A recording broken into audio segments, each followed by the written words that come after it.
Good afternoon, Major League Soccer Associates, aka the MLS. Well, we all know the LA Galaxy. You all know LA Galaxy, right? It's the wealthiest club in the MLS. It's 4 times more wealthy than the club right after it, Chivas USA. Well, we all know that the LA Galaxy is known for buying old players such as David Beckham to raise revenue and fan base. It may be shocking to you know that Manchester United, an English-based club, put out 10% of its value on an initial public offering in the New York Stock Exchange market. And just today raised $150 million, which is way worth more than LA Galaxy altogether. My name is Boston Schwanebar, and this is Christopher Corner. We're representing the Sport and Finance Board for Borussia Dortmund. And we're here today to just give you some few reasons why Borussia Dortmund is successful today. Some of which is it's on the public market, it's up, the stock is up for public offering. And it also has grassroots fan involvement. Most of its fans are involved with most aspects of the club. Setting the way the seats are set, the way tickets are sold and everything. And also they have a progressive ideology. They buy young players, buying the best for cheap, value for money. Well, I'm just going to move over to the general overview right now. Borussia Dortmund was founded in 1909 in Dortmund, Westphalia, Germany. It has a population of 580,000, which is not even up to what Cali is. Dortmund is a really industrial city. Most of its fans are really soccer-oriented. They love soccer. Most of their fans belong to Borussia Dortmund. Borussia Dortmund plays in the German Bundesliga. That's their domestic league. They have great rivals with Schalke, Bayern Munich. Bayern Munich is a really good club. It's arguably the best in the club, best in the world, and the best in Europe. Borussia Dortmund had its golden ages in the 90s. They won their domestic league, the Bundesliga, in the 92 and 93. They won the Champions League in 96. And that was just the major period of doing good. They went public in 2000. They put out 80% of their stock to be sold to the public in 2000. But not everything was green after this.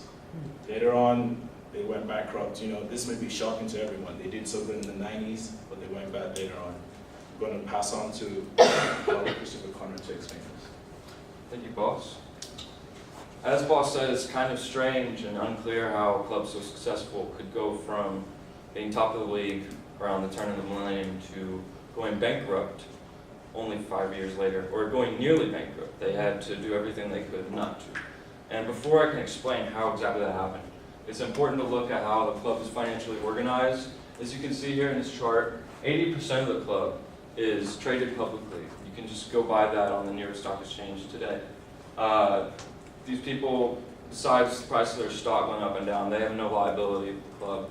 All of the liabilities held by this small minority percentage of 7.24%, where all of the decision making comes from the club. That's where the chairman is making his decisions from. That's where the governing ownership is. Okay, just like MLS clubs, Borussia Dortmund gets revenue from the same sources, just with a different emphasis. They get a lot of revenue from ticket prices, from merchandise sales, and a lot from net spend on players. That's something that they're very good at nowadays. They buy cheap and then they sell high. Chairman Voss was brought in because around 2000, they were exiting their golden age from the 90s, and they got complacent with the way they ran business. It was pretty bad. They became homogenous with a lot of big European clubs, but they couldn't stay up with them because they don't have the same place that they're coming from. They come from a small industrial city.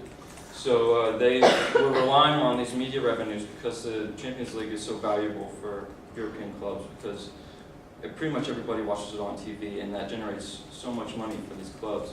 They were counting on that money being there, and they didn't make the Champions League for 2 years, and they immediately started going into the red. And they had already put themselves reliant on a lot of loans, and it put them in a very bad place. So they had a board of chairmen who were ousted, and they brought in Chairman Watts, who was voted on by the supporters. As we noted earlier, supporters have a big say in the club. Chairman Voss, the first thing he did was bring in a new coach, Jurgen Klopp, who's more than a coach. He's involved with all aspects of the club. So here you can see he brings in Jurgen Klopp, and all of this stuff here, value for money, progressive ideology, that's something that Jurgen Klopp brought to the club. He likes to be organized or involved with all parts of the organization. The academy, he immediately got his hands on, so he develops young players from the ground up, like Marco Reyes, who, if you follow soccer, you've heard of him. And then these players, like Mario Götze, also from the academy, was sold to Bayern Munich when he was 19 for 35 million euros, which is just crazy for bringing him in for free, just developing from U12 level. Also, Jurgen Klopp encourages grassroots involvement more than previous chairman and their manager did. He allowed fans to set their own ticket prices and stuff like that. It really helps supporters feel like they're part of the club. Here you can see Jurgen Klopp comes in around 2008, and he's laying the groundwork here. This is a 5-year chart of the stock price.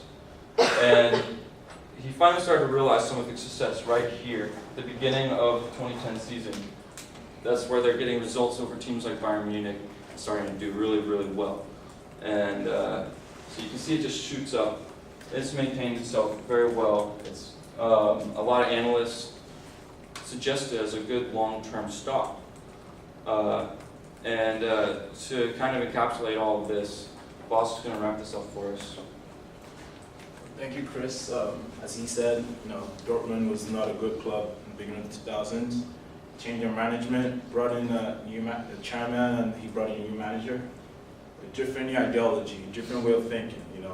Most other clubs have tried to adopt this, but Dortmund started early with such an ideology, and they've perfected the way they do things now.